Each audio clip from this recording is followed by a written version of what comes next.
So our subject is freedom. It's always the same. How do we become free? Free from the limitations of dimensionality. And the way we become free is, it's simple and it's complicated. It's simple in theory. That is to say, all we have to do is stop our thoughts. When thought stops, a doorway opens into dimensions that are pure and unassociated. They're non-binding realities, they're non-samskaric, which simply means that they're beautiful, they're ecstatic. The consciousness of the worlds that we can get to through thought, those dimensions, very limited. They're limited by time and space, a sense of past, present, and future. We seek a freedom we haven't experienced yet, or we seek an ecstasy we haven't known. And mostly, I think we seek our own innocence, a state of joy in which we don't feel age, a body, desires, or aversions. There's a very pure feeling of beingness, of just aliveness, that's always there. We become used to thinking that attainment in self-discovery is external. We get used to the idea that we have to go someplace, or that something can pass us by. In other words, we think of inner attainment as having a dimensionality, a physical structure, because that's how our mind looks at things. Our mind is very visual. And we look at the world and we see up, down, back, forward. We're caught up in calendars and watches. We like to look at things very physically. So we like to think that consciousness and that the mind is dimensional, and it certainly is not.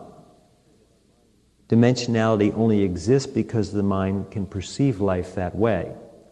But that's only one simple method that the mind has for perceiving itself, for perceiving life. Freedom is a difficult thing because we think it's difficult. If perhaps you were sitting in a pastoral environment, perhaps you lived in Hawaii, your needs were simple, the rent was paid, the food was provided, and there was an instructor you could go and see on a fairly regular basis. Perhaps in an environment like that, a stress-free environment in paradise, with nothing else on your mind, you could sit and learn to meditate. Perhaps. But as you know, life for most people isn't like that. We have to make a living. We have to deal with automobiles, insurance, income tax. We have to deal with health, hygiene, shopping.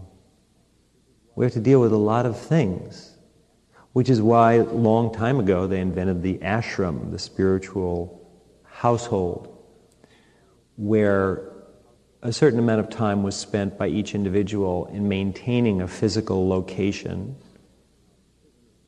in cleaning the house, so to speak, in maintaining the gardens, maybe growing some food. But a lot of time was set aside for meditation and prayer. That was the ideal. The idea was you could go and lead a fairly simple life, get out of the social system, which is so demanding, and have some time to meditate, and hopefully to be with an instructor of self-discovery who is much further along in their understanding of freedom and their attainment of personal freedom than you were. The problem, of course, with monasteries, ashrams, convents, is very often the director of such an institution is no further along than the people who study there, or that the structure becomes so political. You know, ideally, everyone would be selfless and kind and working for each other's enlightenment and the enlightenment of the whole universe. That's usually not the case. Usually they're people who mean well, who have obviously an aspiration of some type for truth or just want to get away from the world. But usually these institutions become extremely political. In other words, they're really small societies. And much of what you hope to avoid in societies you just find there. I personally have lived in a number of communities, spiritual communities, over the lifetimes, and directed a number of them. And I really feel that in today's world, one is better not to live in such a place, because one can, with a minimal amount of effort, earn a very large amount of money these days, since there isn't so much of a class system as we had in other lifetimes. And a person can really set up their own little ashram, their own little community in their own little apartment or condominium or house, do commerce with the world, and not be undone by it. You know, I've devised a way, through computer science largely, of making a great deal of money in relatively short periods of time, and in a way that will actually develop the mind further, the mind's awareness, that will assist one in being able to meditate, in other words, and be free. And if your ashram is your own, no one's going to tell you what to do. You don't have to deal with a power infrastructure. You don't have to deal with whether someone likes you or not. You can cut your own way through the universe. I think it's better. I think it's better. I think that we just give up one dictator for another when we leave society and move into an ashram. I think it's better to make our own way and have our own spot, and then we can call the shots. And if we make mistakes, we make them. And if we succeed, then we succeed. But before launching on your career of self-discovery, I would make a few suggestions as to what matters and what doesn't. To begin with, what you're trying to do is to be free. I think it's good to keep it simple. There's a lot of religious jargon and mystical jargon. And a lot of people just seem to get caught up in jargon like they get caught up in ashrams and power structures. And they never become free, but they become masters of jargon and power structures. I think freedom is a good word. That's an English word. And it will do. Freedom from the limitations of the world. Freedom from the limitations of the mind, as we know the mind in day-to-day life. The thinking mind, the doubt-ridden mind, the fearful mind, the aggressive mind, the desiring mind. In other words, what we're seeking to be free from, obviously, are the constraints of civilization if they're going to try and interfere with just the process of trying to live a free life, naturally. But if we live in a somewhat free society, the issue then is strictly being free from our personality, our sense of self. It's a very low-tech operating system, the self, the personality. It limits us and binds us to being one very conventional person with likes, dislikes, history, hopes, desires, and fears. And that's a very unhappy state compared to what else is available in the world of mind. Self-discovery means that we're going to push back the envelope of personality. There's something outside of personality.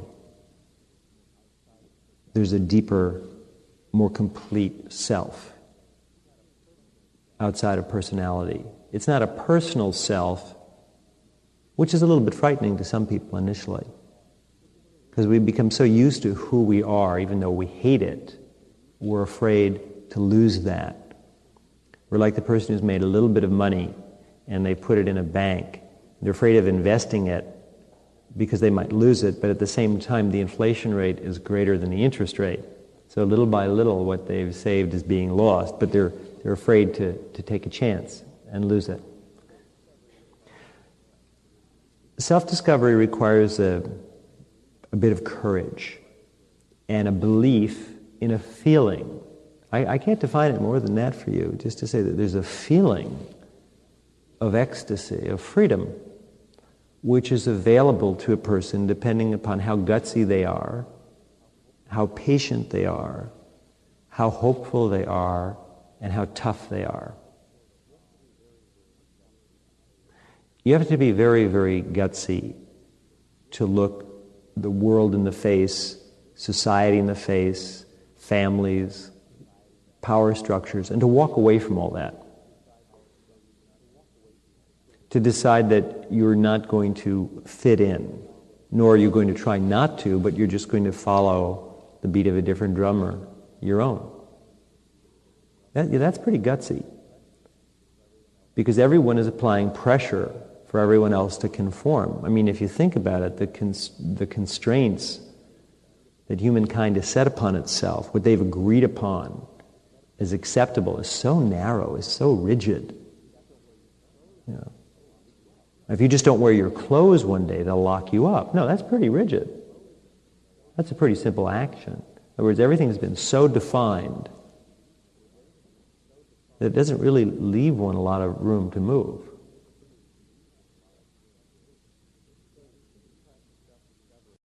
So if you seek to practice self-discovery, you've got to be pretty gutsy. You have to be willing to buck the system, to buck everyone you've known who for some reason seems to have a vested interest in how you turn out, in how you are or who you are. And essentially what a person does is you either leave everybody you know and go start off on your own, or you have to be willing to tough it out and manage to be who you are or what you are becoming in spite of pressure from those around you if you choose to stay around them. One way is not better than the other. It's strictly a personal matter. I don't recommend that people leave everyone they know and leave their relatives. I don't recommend that they stay. It's a personal matter. But what must occur is you must be able to change who you are and maintain that new identity and then change it again and again and again. And if you find that you can't do that around people you know well, then it's better to not know people closely.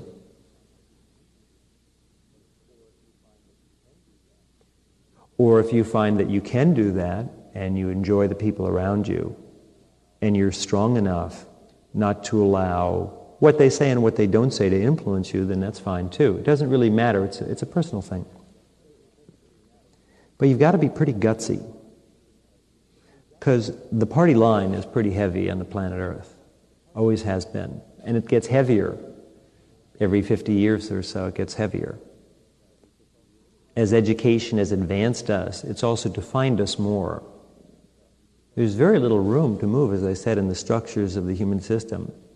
My advice is to blend, to do what's necessary, unless you're in a political system that's very bad, in which case you have to get involved in overthrowing it. Obviously, if you're in a situation with a dictator, you can't live with that, and they're taking away all your freedoms. But if you live, as most of us do, in a fairly free society, political involvement is really not necessary. If the boat is going in the right direction, then we leave it to the captain and the crew to run it. If it's going in a direction that isn't right or headed for the rocks, then we have to have a mutiny if we can't talk the captain and the crew to turning it around. We can't convince them. Then a mutiny is necessary to save all of us. And there are always those who will press their advantages, press their desires, press their egos, their own personal needs or views of what life should be for themselves forward, and they really don't care what happens to anybody else. Everyone else is expendable in their view. So such leaders have to be overthrown. And hopefully the world will eventually have a democratic system everywhere. It is the best system, obviously, because it gives us the most latitude. But the democratic system is still ruled by the people in it, and the people in a democratic system are not necessarily very aware. From the point of view of a person who seeks personal freedom, they're still bound very much by the myths of their culture, by the religious structures, which they don't even necessarily understand but have just been handed down to them. They're bound by sociologies, psychologies, by the limitations of culture, in other words, by ethnic limitations, all kinds of things. A person who seeks to be free wants to blow past all of that because they sense, feel, perhaps remember, or project that there is another condition that can be attained, a condition of ecstasy, a condition so far different from what the people of planet Earth experience that it's not even discussable. We're not discussing a minor change in how a person perceives life, but such a radical departure that it's as if one was not human. Yet, of course, we're just redefining human. We're saying human can be something more than most people experience it. But it's so different from the normal human psyche that there is no point of comparison. It's as if you were going to leave, they had the movie Cocoon, where some of the old folks decided to leave the planet Earth and go with these beings from another world, the Altarians, and just learn a whole different way to be, a different way to live, a different system in which you don't grow old, you don't die, and there's no aggression, there's no hate. One pushes the forefront of awareness back, not just a little bit, but through eternity. And what is the mind of God like? That's what we want to find out. What is the mind of infinity like? What is it like to not have a human mind, but to have a mind that's like the sky, that goes on forever, that can embrace feelings and awarenesses? That the structural human mind, as most people know it, can't even begin to contemplate, let alone experience. So the occultist sets their sails in a different direction. It's not a physical direction. Whatever you can do physically here is just in a physical dimension. It's an inner direction, because we know that within the universe there are different possibilities, there are different dimensions, we call them, states of consciousness. And that if we can place our mind in those dimensions, then we're free. There are larger views of the world. There's reincarnation, where we wake up a little further and we see that there's a cycle to life. We see what happens before birth and after death, which most people don't know about. There are cosmic cycles, where we can, with deeper understanding, view how the whole universe works. I don't know about the whole universe, but parts of it. We can gain those understandings. There are understandings of dimensions and how they work, just like there's physical science, understanding matter and energy. But the real undertaking, as I said before, is pretty simple. It's to be free, because those understandings can trap you too. You can get so caught up in learning all about reincarnation, you can get so caught up in learning about structures, fascinating though they may be, that you're not free, you're just studying something else. It's a different textbook, that's all. So, freedom then is an inner issue. And to find freedom, what you really need is a very quiet life. It's a life in which you really don't interface too much with almost anything. You don't want to define yourself. This may sound nebulous, but it's not. It's exact. But it's exact outside of the world of words. If you define yourself too much, then you know who you are. It's a trick that the mind plays on itself. What you want to do is be like one of the characters in somebody's Bugs Bunny cartoon, or Daffy Duck rather, where the guy with the eraser suddenly comes down and erases Daffy, the guy who's writing the cartoon, and he goes, "Wait a minute, you guys!" He gets very put out, and they erase part of him, and then they put part back, and there's a surreal moment where the illustrator suddenly appears in the cartoon itself, and he's erasing the stuck in front of us. What we're trying to do is erase ourselves. We're trying to take a big gummy eraser, one of those big art gum erasers, and erase ourselves. We want to erase our past, everything we've known, everyone we've known, everything, no matter how beautiful or how horrible. We want to erase it, simply because we've done it. It's a wrap. We've seen it. We've experienced it. And we know that what we want lies elsewhere. And if we keep reviewing where we've been and who we've been, then that's where we are and who we are. Whereas if we can erase all that and just forget about it, and through the principles of self-discovery and occultism, hurl our mind, our spirit, our energy, and our life force in an outward-bound mode, if we can push ourselves further and further into the stillness of eternity, then we've formed lighter identities, new identities, and those identities will fade, and we'll erase them again, and so on and so forth. It's an ever kind of an outreaching process whereby the personality structure in the mind becomes more lucid, and what we experience is a lighter gradated reality. We experience a much more ineffable sense of being. This is the process of occultism. We're erasing ourself because we've been there.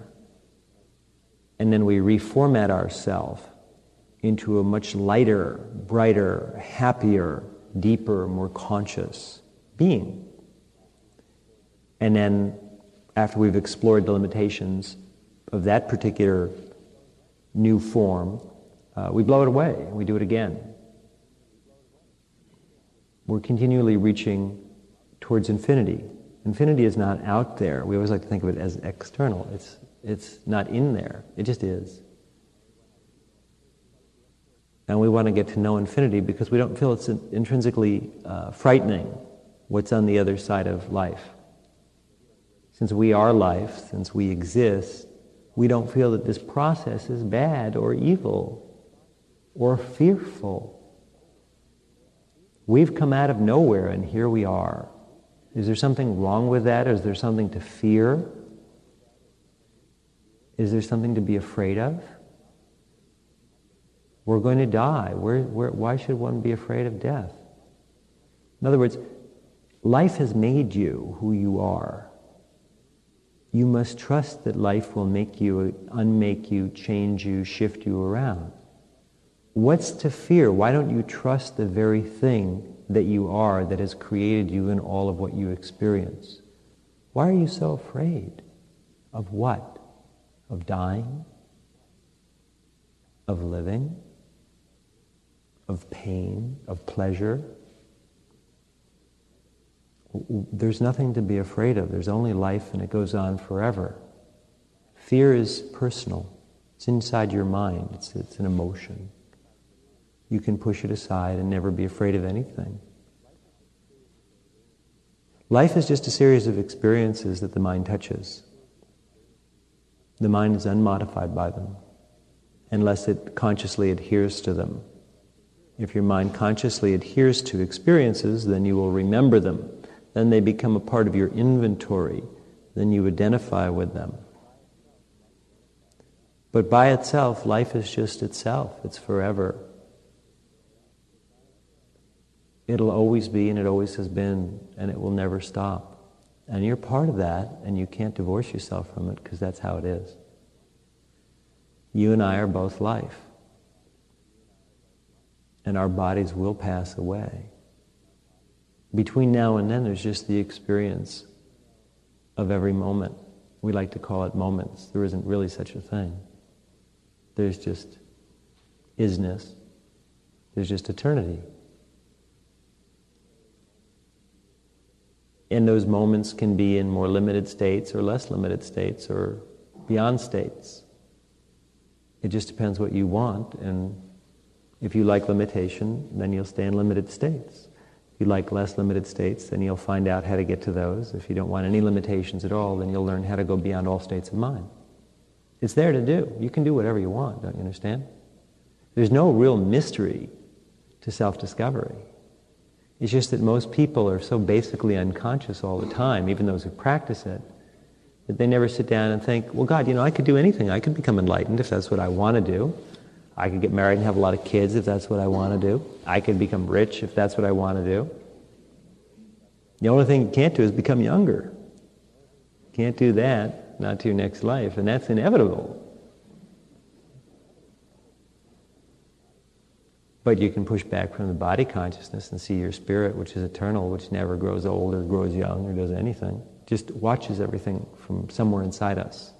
It's a patient watcher.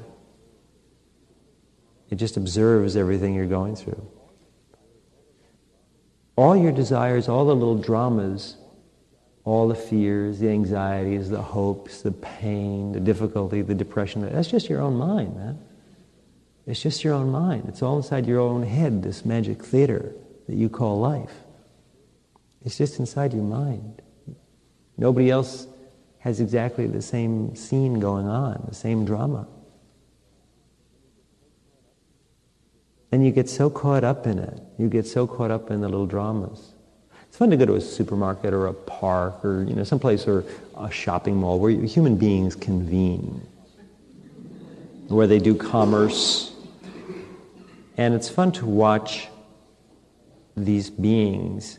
And if you can stand back for a minute and you get a little distance, if you're not so caught up in your own drama, if you can stand back, you realize that each of these people is walking around. They have a motion picture theater inside their mind. And each one is completely into the film they're watching. They're the main character. For some people it's a tragedy, for some people it's a comedy, for some people it's a melodrama. And other people, everything just sort of comes in and out of their little drama, but they're so caught up in their own personal reality, literally as to not see each other or see life, except in terms that add to or detract from their movie that they're making inside their mind. It's the funniest thing to watch. Everybody's just off in their own little webs of fear and desire and melodrama. You see the old lady sitting on the bench, poisoning pigeons, feeding them the little strychnine gumdrops, right? You see the young couple, trying to get into each other's pants, as if there was any question of whether it was going to happen. And that's why they're together. That's not the issue. I mean, it's funny, the little changes people, but the gal's worried about, the little pimple she has on her face today, and will Joey care? And Joey is not looking at the pimple, I assure you. That's the least of his interest. It's a little further down in the anatomical structure. But to her, that's the whole world, that pimple. The human drama is so basically boring.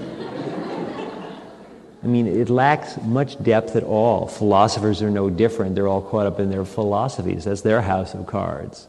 Religious leaders are caught up in their religious movements to the point where they forget about freedom.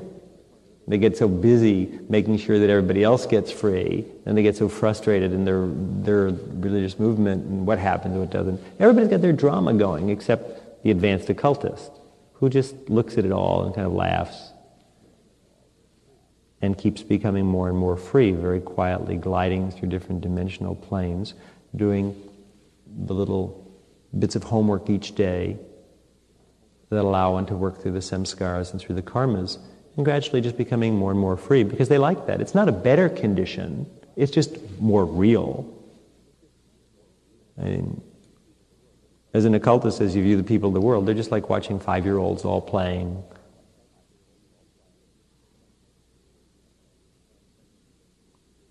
And some of them are dangerous, they're violent, they're in that phase. Some are non-essential. None of them are helpful particularly. If what you seek is freedom, the only person who can teach you anything, the only person who can help you is someone who's already done it, who knows the way. No one else can do a damn thing for you but slow you down. Let's face it. If you knew how to do it, you'd be there now. You're not. So the only person who can help you at all in the whole wide world, or persons, are individuals who have climbed Mount Everest inside their own mind and gotten to the top and gotten back down and been different from it. They just go up and come down and they're the same.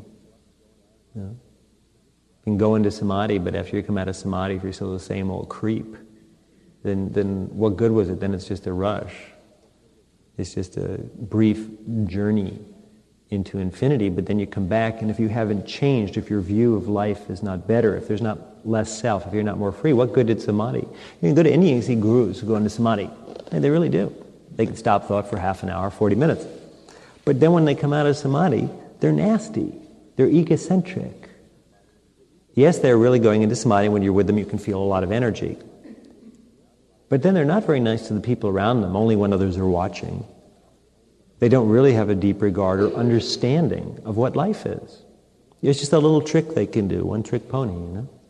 They go up into samadhi and down. They go up the elevator and down. But if it doesn't integrate with life, if you haven't learned more about what life actually is, as opposed to your little dream of it, your little fantasy. You know, if you just want to enlarge your fantasy, you don't have to do self-discovery. You can just sit down and think anything you want. But that has nothing to do with the reality of the dissolution of the self and climbing outside of the structures that cause you so much pain, or even the structures that bring temporary pleasure, which when gone causes pain, or even the pain of relative happiness, which fools you into thinking how happy you are, placates you so that you don't see that the happiness you're experiencing is so limited. Because it's an ego structure. I mean, you're in the world of time and life and space and death. So occultism is a step-by-step method whereby we extract ourselves from the human condition because we just feel it crowds us. Yeah, obviously if somebody doesn't feel that, then it's not a concern of theirs. But some of us just feel crowded wherever we go. We feel crowded by other people, we feel crowded by societal rules, we feel crowded by ourselves mainly. We want to be in unhorizoned skies. And so those people practice self-discovery, they find out what it's like, and they do it very well because it's to their advantage. Whereas most people we observe practice self-discovery just get caught up in a new description, a new ism, a new religion, a new God, new political system, new language, you know, new terminologies, but nothing changes. Few of them make it to the point where they go in and out of samadhi, but they don't change. They just, as I said, they do a trick. They're free for 20 minutes or half an hour, and then they're back into the mire of them, their themness. They're stuck in themselves. So I don't have anything to do with any of that. I don't teach that. I teach how to be free. I've learned myself. I keep changing always. I became enlightened because I couldn't see any other alternative. I got so frustrated with myself, with any self, that to be in oneself at any given moment for more than an infinitesimal, you know, time, I mean, it just doesn't make any sense. Enlightenment just means you don't have a structural self. It means you flip through the gradated realities. Nothing binds, nothing clings to you.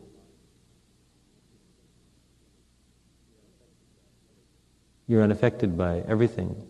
Ramakrishna compared it to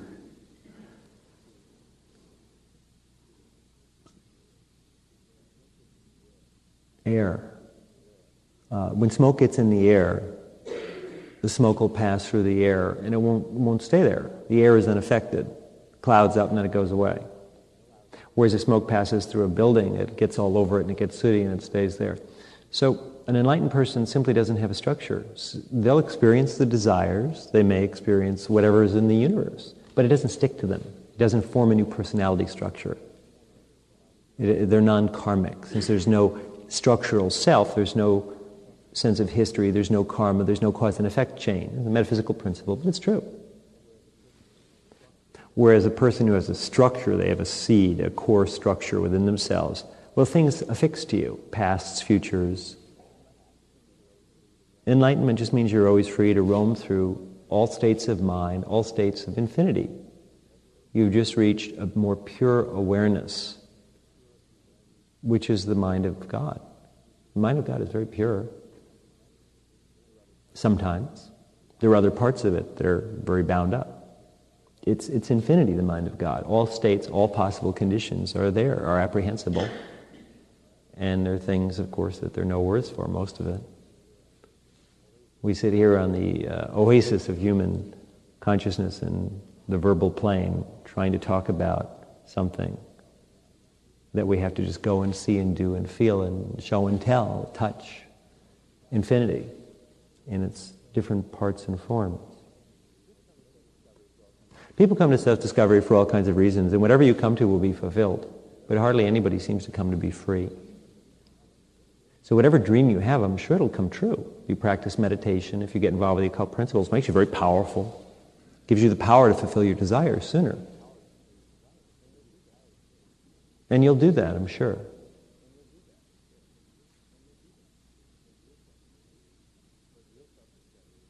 But real self-discovery is about being free. It's something very quiet, just something that you experience personally. It's your own view, your own experience of reality. It happens when you meditate. Naturally, you have to have enough money to be able to live in the right kind of place that's conducive to meditation. You can't be at the mercy of society, because otherwise you can't meditate well. There are too many demands and pressures. Naturally, you have to be able to afford a teacher. Naturally, you have to be able to clothe yourself, eat, do all those things. If you're sophisticated, you're going to need a sophisticated environment. If you're simple, you'll need a simple environment. But the world is expensive. And if getting involved with the making and sustaining of one's life is so complicated and takes so much energy and attention and gets you so bound up in the world, then you're not going to do much self-discovery. You have to convince a teacher to take you on. That's not easy. It's a complicated matter teaching someone about truth. Because the individual has to show certain signs. They have to show that they have tenacity, that they have a sense of humor, that they can be patient, and at the same time they have an essential energy to try things that most people would run away from, not because there's anything problematic about them, but just because people run away from freedom. Who knows why? I don't try and understand the insane. As Spock would say, it's not logical.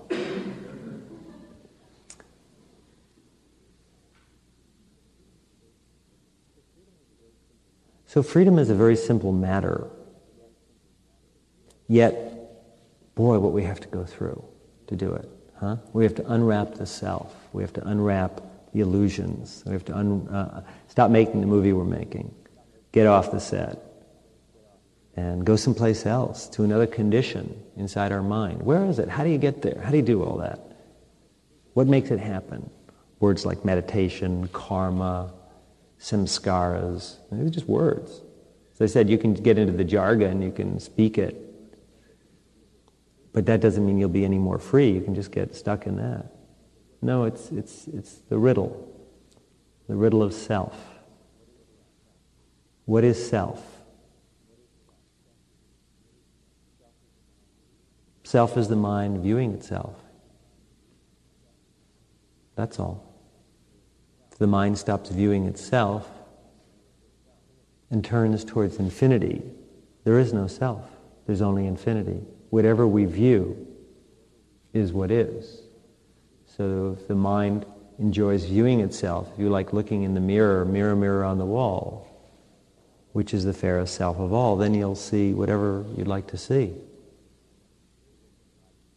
As I said, bodies come and go, ages come and go, yugas come and go, eternities come and go.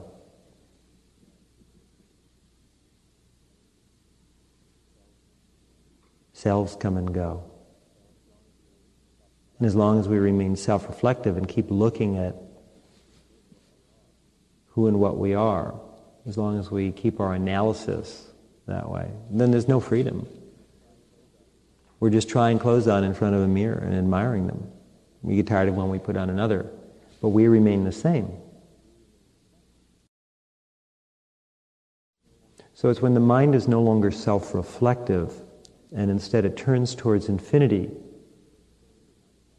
Infinity is not frightening. Unless you want to be frightened by it.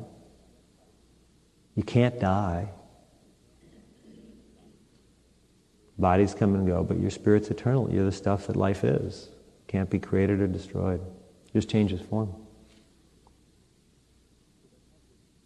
So to have the detached eye of the occultist, to look outward, to not be so self-reflective,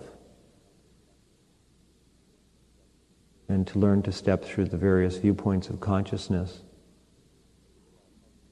that we call occultism, does lead to freedom. It's a step-by-step process. It works. It creates enlightenment, non-binding states of reality. And that's there to do and be if that's what one seeks. Or you can get caught up in the drama of religious study, the politics, the language, the frustrations.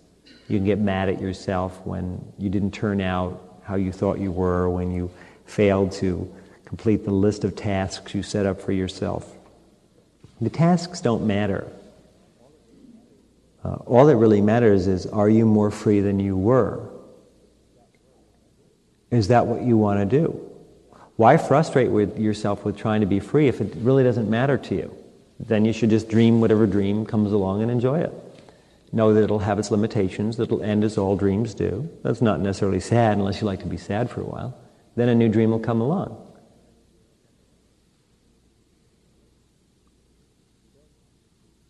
You don't have to seek freedom. You can become involved with the world of occultism and just be able to fulfill your desires more quickly. Why pretend to yourself that you really want to be free if you don't? In other words, why put yourself on the crucifix of enlightenment? Why do that? Why hate yourself for not becoming something that you really don't give a damn about anyway? Why not just admit that it doesn't interest you particularly? What you'd like to do is fulfill your desires. You want to go on different rides in the amusement park. It's all God. It's all life. Why feel the guilt when you don't do what you really didn't give a damn about? See, I think in other words, unless you're confused, I really think you do whatever you want to do. And if you don't do it, you really didn't want to do it. So why hate yourself for that? See what I mean? In other words, people, they go into self-discovery and they practice. You become a monk and you practice and the teacher tells you what to do. All the teacher is telling you what to do is what is necessary to be free. They're showing you the steps. They're not laying a trip on you if they're real and if they're free themselves. Now, if you find that you have a resistance to that and the resistance is strong, it just means you're not that interested. So why go through, then put yourself through some sort of torture when you find that, oh God, I didn't do it, I didn't try that hard? It means you weren't that interested. In other words, we get caught up in an idea of how we think we should be. That's just another mindfuck. That's just another way of torturing. Well, I'm supposed to be advanced. Well, I should really meditate hours a day. But you don't, because obviously you don't really think that. You just are enamored of a view of how you think you should be. You read a spiritual book and it describes some character who probably never existed. And you fancied yourself as that. So you went to a great master or a not so great master, an insignificant master, you know. And you said, teach me, O master, because you were kind of romantically infatuated with the idea of yourself as, you know, a religious person, a person who sought freedom. You in your imagination thought of yourself as having a high and noble mind, when probably you're just a base slob.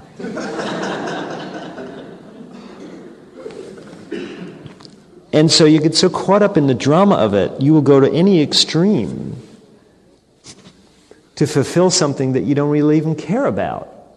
And so you'll do hours of discipline and not enjoy it, or you won't do the discipline and feel guilty and feel that you haven't come up to your higher nature, which you don't even have.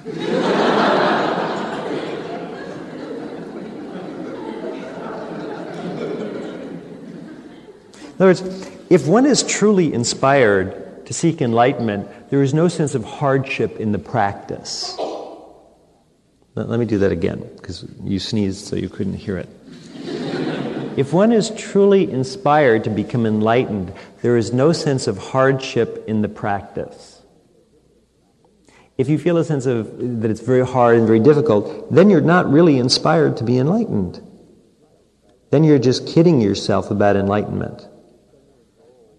You're setting a goal that's not necessary at this time, and then you get very frustrated when you don't attain it, if you work hard, because you didn't work quite hard enough, or you don't like the work, or you don't do it at all, in which case you feel guilty, you see? So I think that's a waste of time. I've never found self-discovery difficult, because I love it. I get up in the morning and I meditate, because there's nothing I'd rather do, not because I feel I have to, but the idea of going into the world without meditating I find abhorrent. I've tried it, and it's very unpleasant. So no one has to convince me. I meditate as long as I can, because I like it.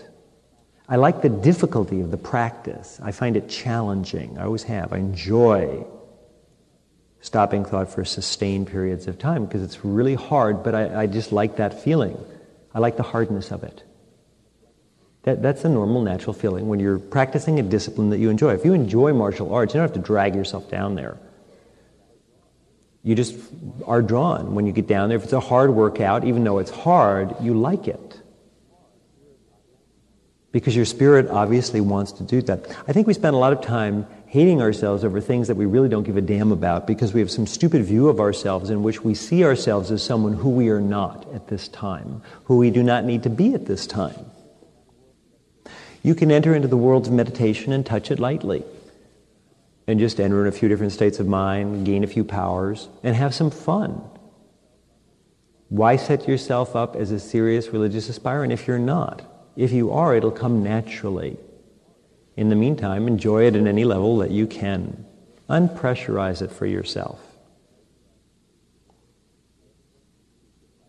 If you seek enlightenment, it will be very obvious to you. Nothing will stand in your way and you'll accomplish it because it's the most fun thing there is. You'll be drawn to the best teacher that's around and you'll do absolutely everything they say times 10 because that's what you want to do. You're so drawn to it, you're so excited by it, there's no other possibility. Otherwise, you really don't seek enlightenment. You seek a more pleasant state of mind. You seek power to fulfill your desires more quickly or to avoid things you find unpleasant. And there's nothing wrong with that. The person who seeks enlightenment so avidly, obviously in other lives, has done that. They've gained more power through different occult practices and found that when they could fulfill their desires completely and avoid the things they wanted to avoid completely, it still didn't get them where they wanted to go. But you have to have that experience, you see. So why hate yourself when you haven't done something? You know, I have a training course for people who are interested in enlightenment. I have another training course for people who want to make a lot of money in computer science and who enjoy the philosophy of enlightenment. But they're not the same thing. That's why they're separated. Computer science is great. And if you combine it with the Buddhist philosophy, it gives you a very nice lifestyle. And you're a high-minded person, it's fun to hear about the Dharma. It's wonderful to make a lot of money and, you know, just have a nicer life because maybe you have a refined sensibility. But that doesn't mean that, you know, you have to hate yourself because you don't push yourself to enlightenment, because you don't. It's not what you want to do now. When it is, it'll come very naturally. So I think it's good to unwind yourself a little bit, not to push yourself so hard, and to just enjoy your life, and because it's all you've got. I think it's a better way to be. It's a more pleasant way to be.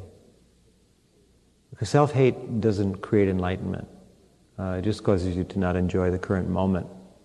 And in the philosophy of consciousness, we feel that all life is perfect.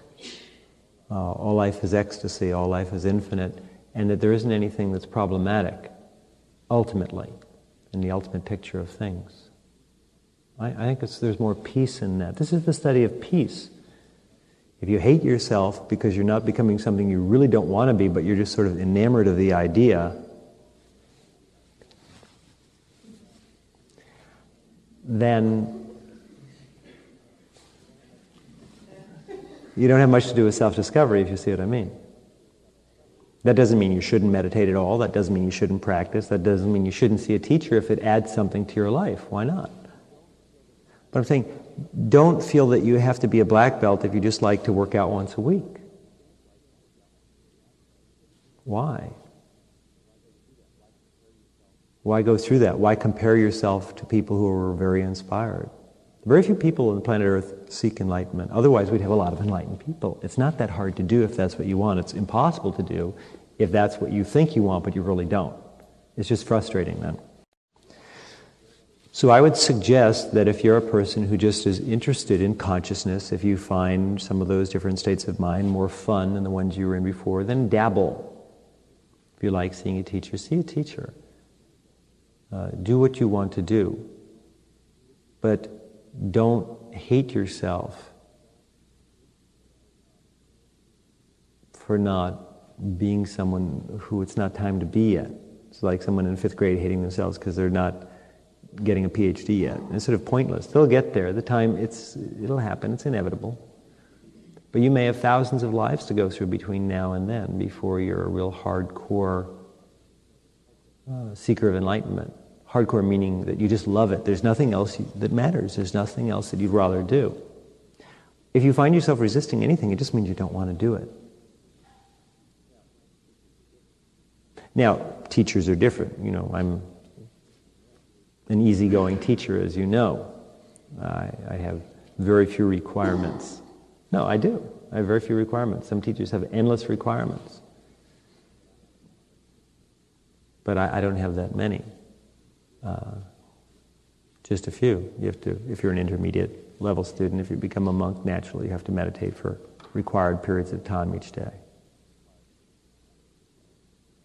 And naturally, you have to give a certain amount of money,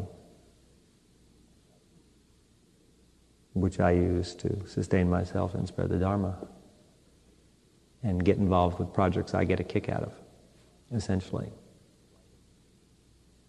Because I've worked hard to get to where I am. And if someone wants to avail themselves of the empowerments, I don't see in this particular society anything wrong with them paying for that.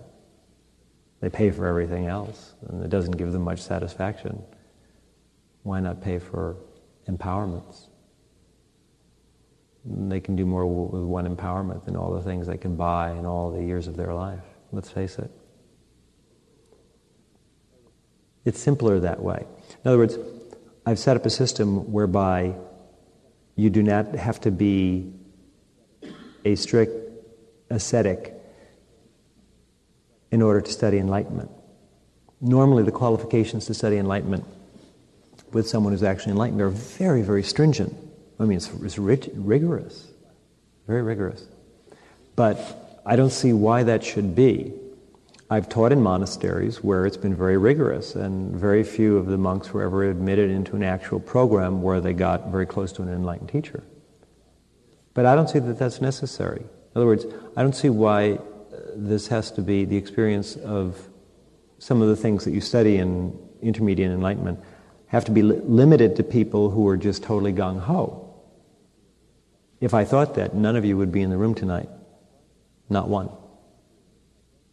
Because no one here at this time has shown the signs of a person who's seriously interested in enlightenment, meaning to the exclusion of all other things.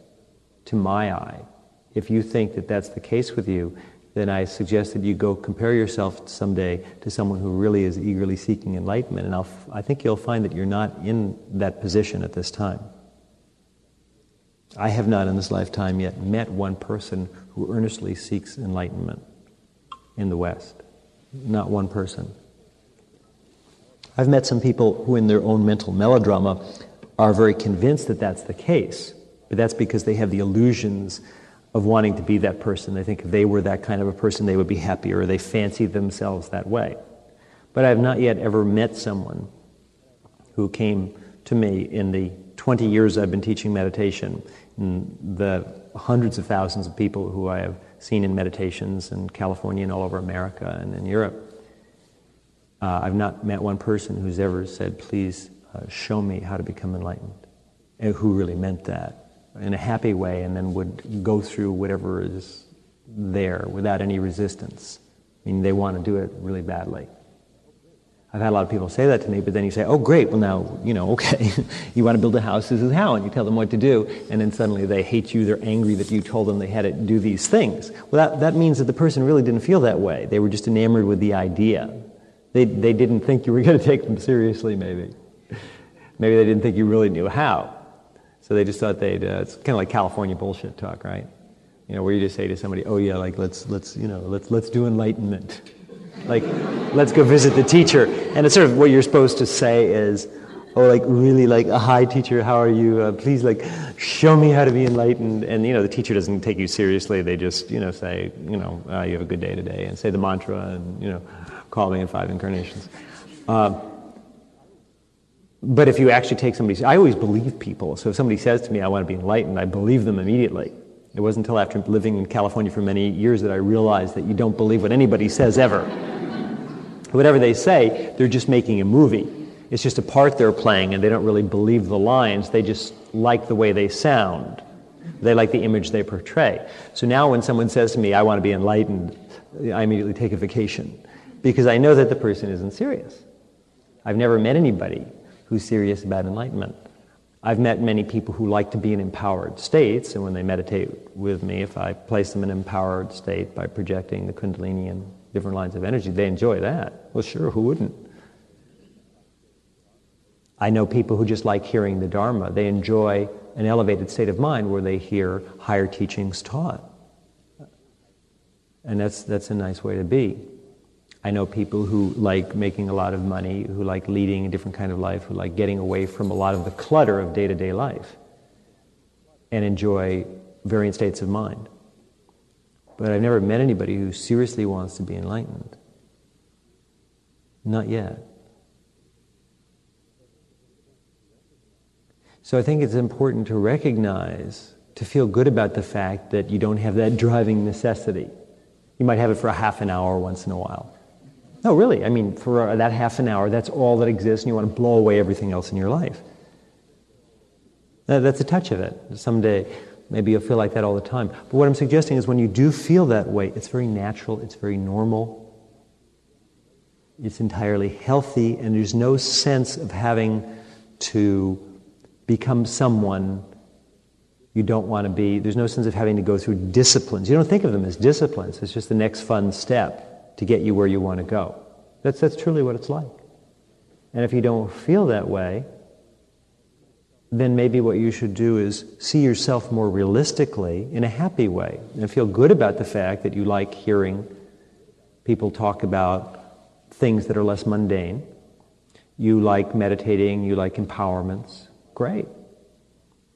But there's no sense in casting yourself in a role that is not applicable at this time when it will only cause you personal misery, because you'll either try and do things that you really don't care about and you won't enjoy them, or you will not fulfill the expectations and hate yourself.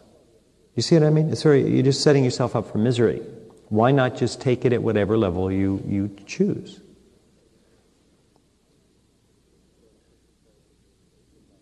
So when a person studies with me in a basic level, there are no requirements at all, basically, other than they pay a general admission to come in the door so we can pay for the hall. On an intermediate level, there are very few conditions. The payment is larger, as is due, in my opinion, and a person is required to meditate. And that's it. Really, there are assignments from time to time. They're usually pretty enjoyable, viewing a movie, reading a book. That's about it. I also teach computer classes, which have different set of demands and create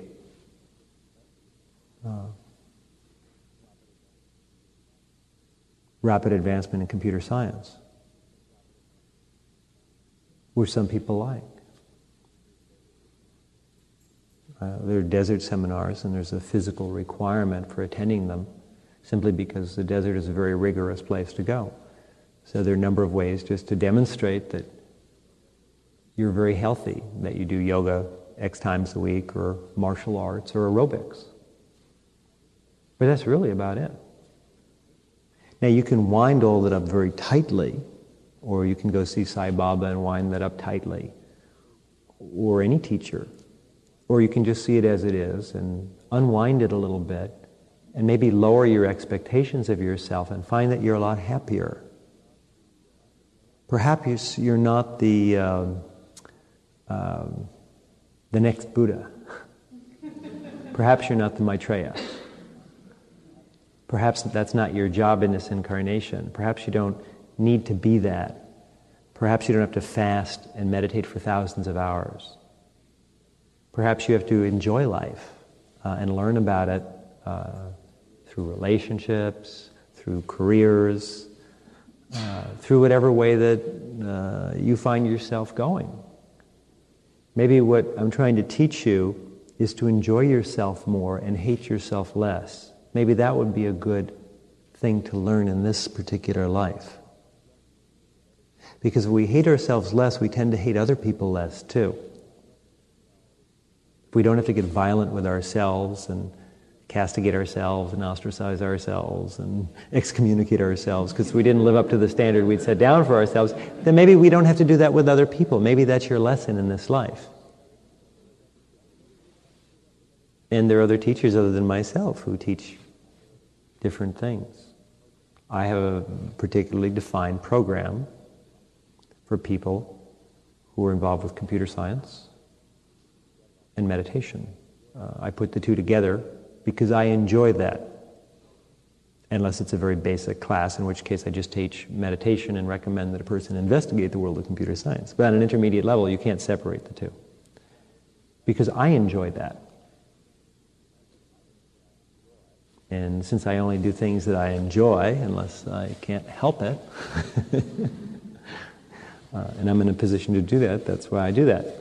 Because we know the result is exciting. I find it exciting. I'm doing it obviously for myself, because I get a kick out of it. That's why I do everything. Why, when you get to the point of an advanced level of attention, and you've done all the work and gone through all the challenges to get to states of mind, they're absolutely euphoric, would you ever want to do anything that you wouldn't get a kick out of?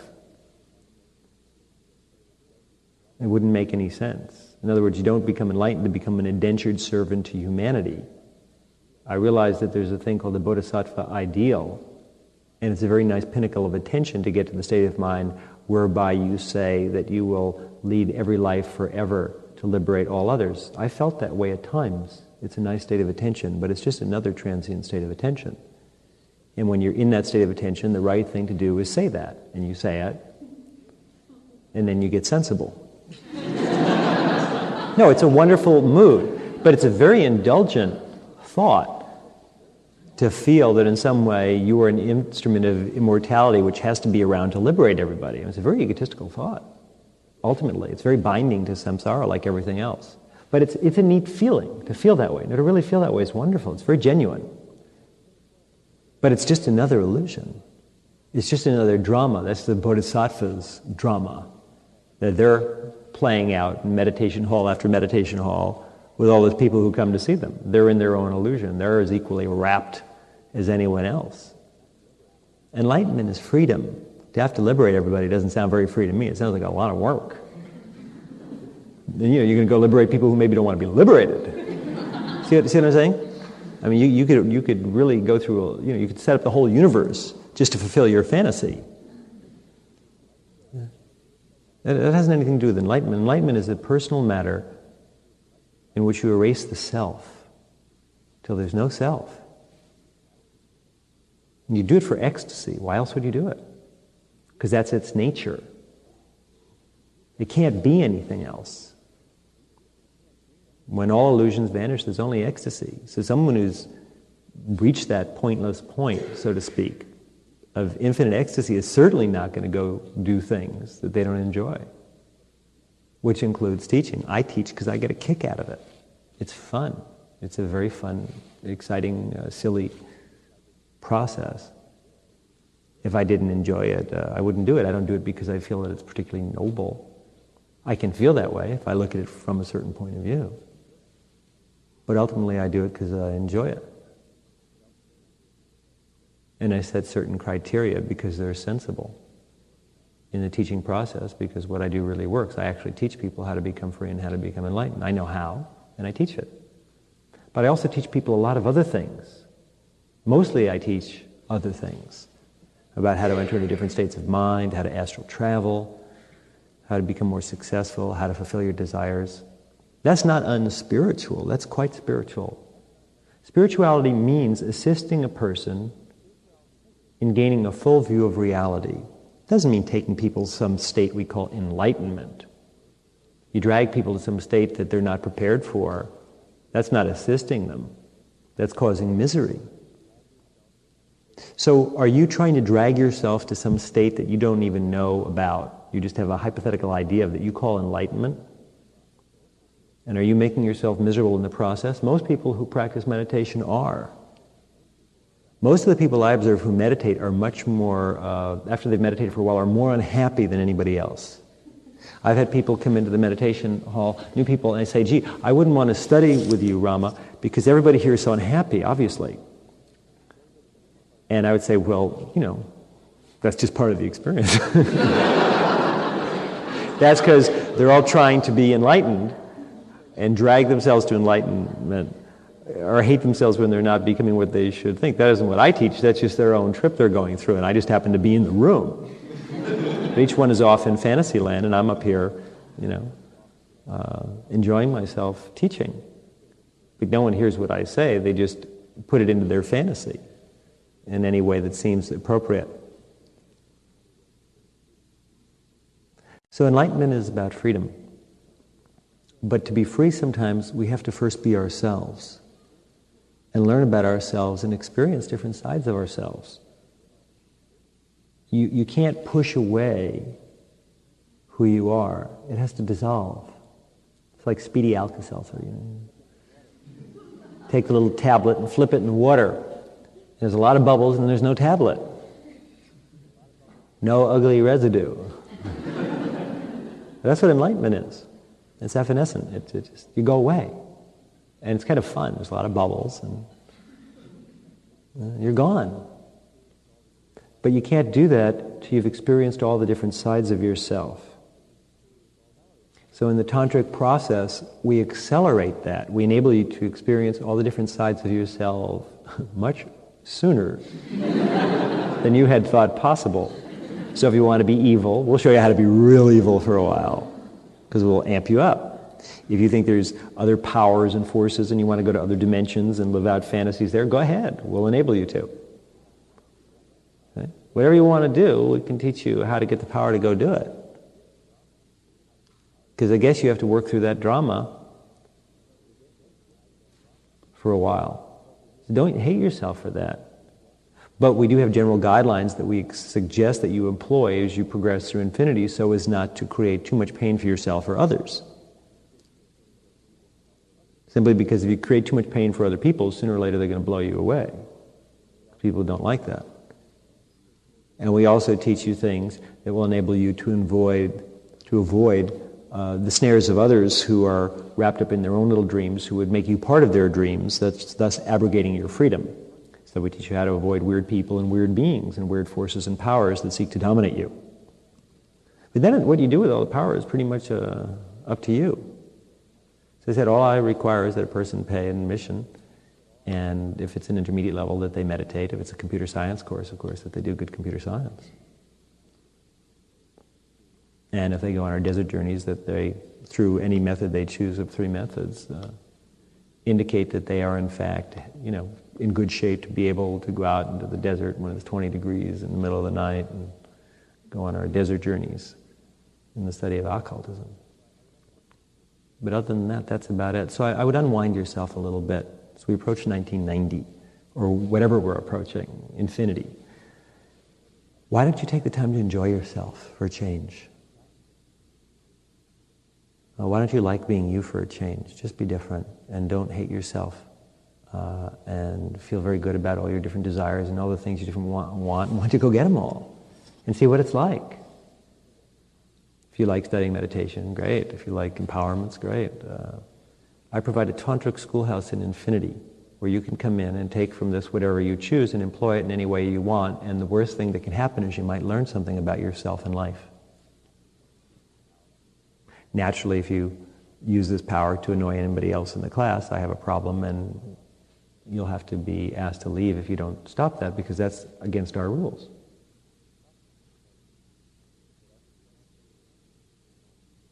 But other than that, it's really up to you what you do. That's the process that I use. It's called living in the teaching and learning of the Enlightenment. It's called living. And I think a lot of you have wound this into a process in your own mind that has nothing to do with what I'm doing. You're all people at a mall, walking around in your own dreams of self-discovery, and it has nothing to do with what I'm teaching at all. I'm providing empowerments and teaching you how to release the Kundalini through a process we call meditation, teaching you how to lose things that take your energy and bind you to a particular self form or reality structure, and how to affix yourself to things that create a sense of freedom and mobility through different planes of consciousness. I'm also teaching through our computer seminars how to do very good computer science and to make a tremendous amount of money, which creates mobility or just enables you to fulfill your desires.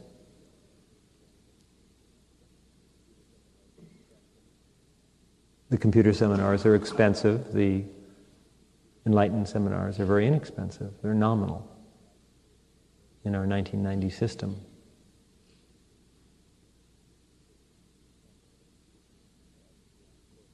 And in our computer seminars, I of course, teach some of the philosophy of enlightenment because I feel it's very complementary to computer science. A good, clear mind enables you to do very good computer science. And doing good computer science, of course, does foster a mind that is better prepared to meditate, if that's your interest. So I would ponder this a little bit. I would think as we're moving towards 1990 or whatever infinity we're moving towards, I would think about self-discovery in perhaps more realistic terms for yourself. Think about yourself more realistically and think that you don't really have to hate yourself. You can be whatever you like and learn from that. And if you put your hand in the fire and get burned, you'll be the first to know. And I'm sure you'll withdraw your hand. But that's part of learning. You can't live without pain. You can't live without pleasure. They come and go. You can live without self, though. Interestingly enough, even though it sounds incongruous, it's quite true. I do it. Meaning no particular self.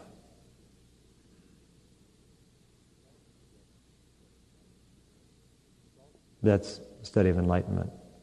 It's all the study of enlightenment, isn't it? I mean, isn't that all there is? The only difference is that you're receiving empowerments and particular training in the subject of occultism, which enables you to do things just more rapidly, because you seem to enjoy doing things more rapidly. But don't set so many goals for yourself. I don't set them for you. So there's no need for you to hate me because I set a lot of goals for you, because I don't have any. Just nonviolence. And a certain amount of meditation every day. And if you're in the computer science courses, then you pay for them.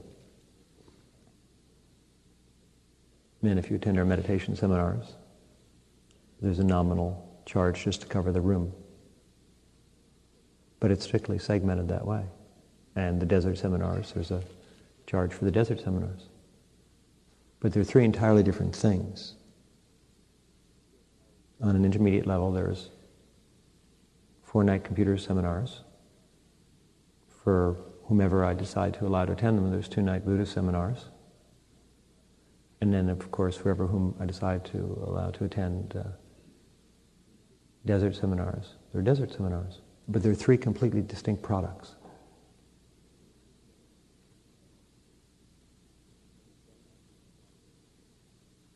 And I've done that because it's realistic. And the philosophy of enlightenment permeates all three because I enjoy that. But they're distinct. One is career-oriented, one is enlightenment-oriented, and one is strictly power-oriented.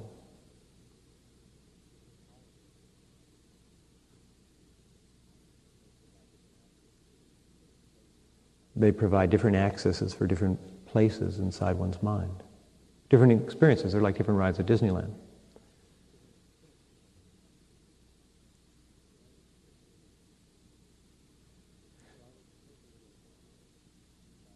So I would think a little more about enjoying yourself and not feeling that there's anything wrong with you or your desires, and allow yourself to naturally experience life.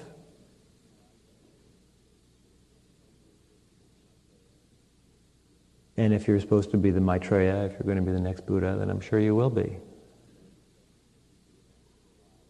But sometimes it's best just to be who we are for a while and then allow ourselves naturally to change. If you meditate and you experience these empowerments, it speeds everything up. So if what you seek is enlightenment, that'll be sped up.